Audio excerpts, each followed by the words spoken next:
Le secrétariat du Conseil national de sécurité, bénéficiant de l'appui financier et technique du PNUD et de la collaboration de l'UNESCO, a organisé un atelier sur le rôle des médias dans le contrôle de la sécurité. Cet atelier a débuté le mardi 8 mars et s'est achevé le vendredi 10 mars 2017 à l'hôtel parlementaire de Yamoussoukro, dans la capitale politique de la Côte d'Ivoire. Étaient présents les spécialistes des questions de sécurité, des représentants du ministère de la Communication, d'Interpol. Il y avait également les représentants des structures sous tutelle, des organisations professionnelles de la presse, des médias publics et la presse privée. En effet, les médias remplissent une fonction de veilleur en mettant en lumière les abus et les cas de mauvaise gestion des institutions officielles du secteur de la sécurité. Ce séminaire s'inscrit dans la droite ligne des réformes liées au contrôle démocratique dans le secteur de la sécurité, selon M. Mohamed Rissa, responsable du PNUD chargé des questions de sécurité. C'est une demande du secrétariat du Conseil de sécurité. Tant il est vrai que cet atelier s'inscrit dans la droite ligne d'une des réformes, à savoir la réforme liée au contrôle démocratique des forces de défense et de sécurité. Et donc il est important que les organes de presse soient au courant, aient les outils nécessaires pour pouvoir informer les communautés, pour pouvoir échanger avec les forces de défense et de sécurité sur les problèmes de l'heure. Cet atelier vise à donner aux participants, les journalistes, une connaissance pratique du secteur de la sécurité et sa gouvernance. Lorsqu'ils rendent compte des sujets liés à la sécurité, les hommes des médias sont souvent confrontés à divers obstacles en rapport pour la plupart à la maîtrise de leur rôle sur la thématique. C'est un brillant et important séminaire. Déjà un échange d'expériences, un échange d'informations et même de formations. Je retiens simplement que le journaliste est un citoyen qui vit dans une société qui a ses contradictions, qu'il doit également intégrer. Le journaliste est appelé à couvrir des informations, à dire des informations. Mais une chose est de dire une information, une chose est de vérifier cette information, une chose d'apprécier l'opportunité de dire cette information parce qu'une information peut être simplement basée sur les faits, mais qu'elle peut aussi provoquer des conséquences qui mettent à mal la société. L'atelier auquel nous prenons part, intitulé « Contrôle démocratique de la gouvernance sécuritaire », tombe à point nommé, vu l'actualité récente il y a eu l'attaque djihadiste à Grand Bassam. Nous fêtons déjà l'an 1 de cette attaque-là, mais aussi les révoltes dans les casernes des militaires qui a vu l'arrestation de journalistes qui avaient écrit sur le sujet. Et à l'époque, nous, journalistes, ne comprenons pas pourquoi nos confrères avaient été arrêtés. Et on constate aujourd'hui qu'il y a des articles confligènes dans la loi sur la liberté de la presse qu'il faut proscrire, notamment les articles 68, l'article 69 et 73 de cette loi-là, qui sont un frein à la liberté de la presse dans la surveillance démocratique sécuritaire. Ce séminaire venait à point nommé pour essayer d'aplanir nos différends avec les structures spécialisées de l'armée en matière de communication. Je remercie le PNUD, l'UNESCO, pour avoir eu cette idée. Je constate qu'à travers ce séminaire, nous avons renforcé nos capacités en matière de connaissances des informations émanant de l'armée pour leur traitement efficient et efficace. Mais en revanche, je déplore le fait qu'on nous a fait envoyer les chefs de service de communication de la gendarmerie, de l'armée.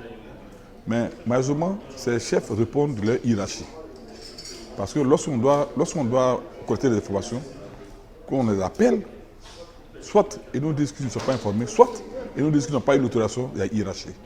Or, si cette hiérarchie, c'est-à-dire les chefs des grands commandements, étaient présents à ce séminaire, ceux-ci vont savoir ce que nous voulons d'eux et nous pourrons nous entendre sur les points sur lesquels on peut communiquer. Les forces de sécurité et de défense et les journalistes ont intérêt à travailler ensemble. Il ne faudrait plus qu'on se regarde en chien de faïence. Il ne faudrait pas qu'on dise que nous voulons faire peut-être des violations du secret défense, ou bien il faudrait que nous fassions un blackout sur l'information. Nous avons intérêt à collaborer, nous avons intérêt à travailler ensemble, parce que c'est ensemble qu'on pourra éradiquer l'insécurité, c'est ensemble qu'on pourra laisser les bases de la sécurité. L'un des monuments de la communication en Côte d'Ivoire, M. Zio Moussa, a honoré de sa présence à ce séminaire en apportant son expérience. Cet atelier sur la sécurité est un atelier important, je dirais éminemment important. C'est un atelier qui s'adresse aux journalistes, mais qui s'adresse aussi aux forces de l'ordre et de sécurité, à toute la société civile et je dirais à tous les Ivoiriens, à tous les habitants de Côte d'Ivoire. Il est important pourquoi? Parce qu'il permet aux uns et aux autres d'en apprendre beaucoup sur les questions de la sécurité et aux journalistes d'en apprendre beaucoup sur la façon de couvrir tout ce qui est actualité, événements, faits liés à la sécurité, comment surtout traiter ces questions-là dans la liberté, mais aussi surtout et surtout dans la responsabilité. Mais cet atelier met, je dirais, au jour une question fondamentale. Cette question fondamentale, c'est comment être journaliste aujourd'hui en Côte d'Ivoire. La réponse, c'est que pour être journaliste en Côte d'Ivoire aujourd'hui, il ne suffit pas de remplir les critères, les conditions édictées par la loi. Il faut se former. Il faut se former et aller au-delà de la formation classique, universitaire, je dirais simple. Il faut se spécialiser. Parce que nous, journalistes, nous sommes appelés à parler de questions importantes, à développer des sujets importants, à les faire comprendre au commun des mortels, aux lecteurs, aux téléspectateurs, à l'auditeur et à l'internaute moyen. Il nous faut donc nous former, comprendre ces sujets complexes, compliqués, pour les rendre compréhensibles par notre public. Et cela est important.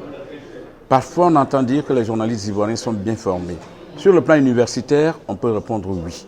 Mais sur le plan professionnel, nous avons encore beaucoup à apprendre, beaucoup. Et quand je dis que je suis un journaliste apprenant, je ne suis pas en train de faire de la coquetterie sémantique. Je le dis parce que je le pense. J'apprends toujours, après 35 années de pratique de ce métier, et je sais qu'il me reste encore beaucoup à apprendre. C'est pareil pour tous les journalistes.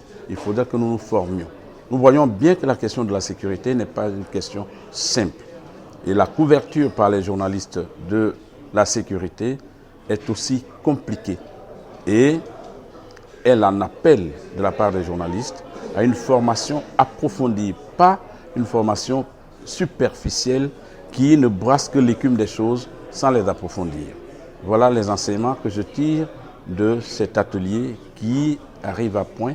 Nous allons prolonger cet atelier par de nouvelles et d'autres formations pour les journalistes sur les questions sécuritaires. À la fin du séminaire, des diplômes de participation ont été remis à tous les participants, très heureux de recevoir ce fameux sésame.